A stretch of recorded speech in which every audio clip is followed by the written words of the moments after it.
where I come out on it, and I'm gonna piggyback my comments on All Eyes on G there, who says players should leave the shit talk to fans. I understand the sentiment. That said, what is swaggering boisterously? That the villain, big and bold. He'll knock exactly you down. What we did. It's swaggering. What did Jack Jones do after he picked off Patrick Mahomes in Arrowhead running into the end zone? He stared him down. He was swaggering boisterously. The week before, when we played the freaking Chargers and ran up 62 points on them, we were pillaging just for fun. You don't have to score 62 points.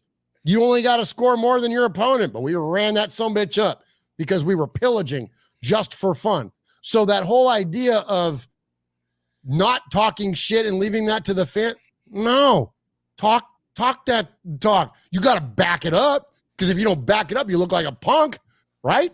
But little ass boy, like all that shit, no. Al Davis's, the entire mystique of the Raiders was built on intimidation. He wanted your quarterback going down early, and even before that, he wanted you, your team, and the team's fans to be nervous from the time their buses pulled into the parking lot at the Oakland Coliseum. He wanted them to be nervous about the fans. He wanted them to think that the Raiders were cheating. He wanted them to think that the Raiders were doing things pregame that were cheating, putting helium in the football, watering down the fields, all the different things that built into the mystique of the Raiders. And why?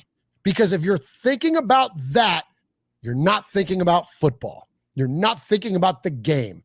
That is entirely, it is the absolute DNA of the Raiders. And that's not just my opinion. And I'm not taking a shot at you, All Eyes on G, but I'm saying that, like, anybody that would disagree with that, take it up with Al Davis, because that's what he wanted.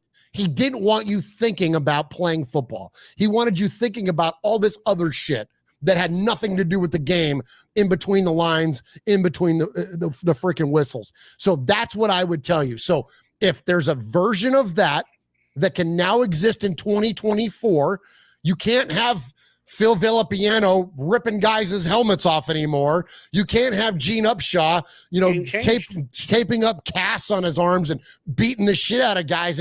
You can't do that anymore. But whatever version of that Raiders, of Al Davis's vision, you can apply to 2024. Fucking A, let's do it. And if do you have a problem with shit? Hell no, I don't have a problem with talking some smack. No, man. with what Antonio Pierce said. Like I said, he deflected publicly in the media. Yeah, and that's fine, because he deflates the story. That's what a good leader does.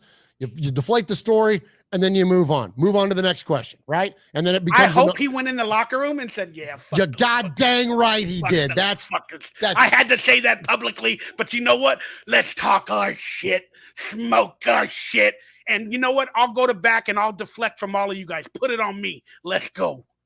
You know what he did? He walked into that locker room and went all Jack Nicholson and a few good men. And they asked him, "Did you order the code red?" He said, "You goddamn right I did. Goddamn right I ordered the code red. You sleep under the blanket of freedom, which I provide." They question the way that I provide it.